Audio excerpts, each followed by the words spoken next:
On le sait tous quand on écrit, garder le cap sur une longue histoire, c'est un vrai défi. Comment on fait pour que l'énergie ne s'essouffle pas, pour que, page après page, notre intrigue ne parte pas à la dérive?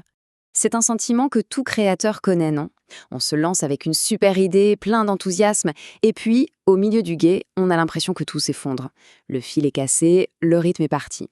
Et si, justement, il y avait une sorte de boussole pour s'y retrouver? Eh bien, cette boussole, elle pourrait bien venir de la nature. Regardez cette image. C'est simple, c'est puissant. Une vague. Et c'est là que se cache la clé.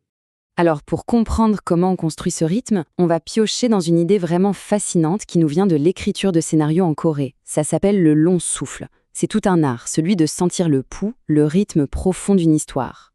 Le mot coréen, c'est oh-up. Littéralement, ça veut dire souffle. Mais attention, quand on parle de narration, c'est bien plus que ça.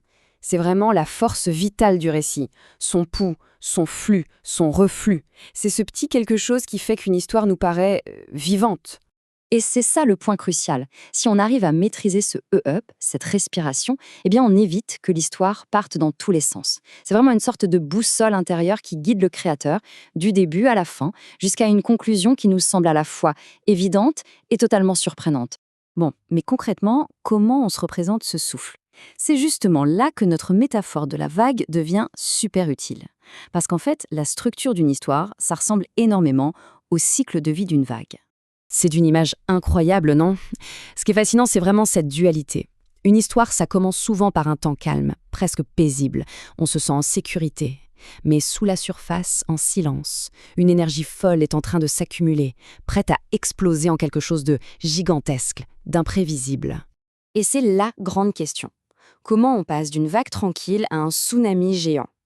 Évidemment, ce n'est pas un hasard. Dans une bonne histoire, rien ne l'est jamais.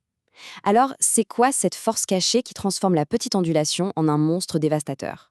La réponse, il faut la chercher au cœur même du récit. La cause, elle n'est pas à l'extérieur, elle est à l'intérieur. Tout est une question de psychologie. Et du pouvoir absolument immense des émotions. En fait, ce tsunami, c'est une métaphore. C'est le point de rupture du personnage. C'est le résultat d'un changement psychologique extrême, le moment où toutes les émotions accumulées en silence, parfois même sans qu'on s'en rende compte, finissent par déborder.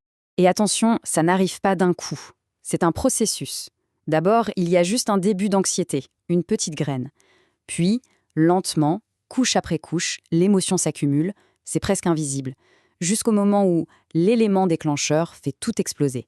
C'est ça, le rythme de l'escalade émotionnelle. Ok, la théorie est géniale, mais en pratique, comment un auteur fait pour s'en servir? Comment on passe du simple concept de l'instinct à un vrai outil de travail? La clé, c'est de ne jamais oublier ce lien essentiel. Le rythme de l'histoire est complètement synchronisé avec le voyage antérieur du personnage. L'intrigue, les événements, ce ne sont pas juste des actions. Non, c'est le reflet direct de ce qui se passe dans la tête et le cœur du personnage. En fait, le rythme de l'histoire, c'est le battement de cœur du personnage.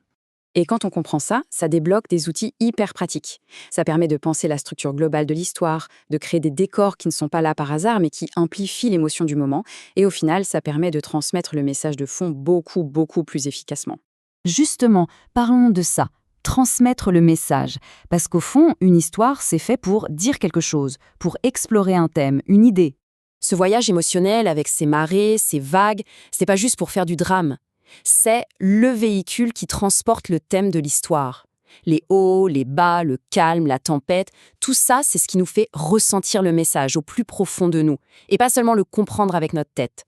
Et ce dernier conseil est peut-être le plus important. C'est tellement puissant. Ce n'est pas juste de la technique en fait, c'est de l'intuition. Il s'agit d'être tellement connecté à son histoire, à ses personnages, qu'on finit par sentir ces changements de rythme instinctivement et de les garder précieusement au fond de soi pendant toute l'écriture. Alors pour finir, une petite question à se poser. Dans une histoire en cours, là maintenant, où en est la vague? Est-ce que c'est le calme plat? Est-ce qu'on sent qu'une tempête se prépare? Ou est-ce que le tsunami est sur le point de tout balayer? Savoir où se trouve cette vague, c'est la toute première étape pour apprendre à la maîtriser.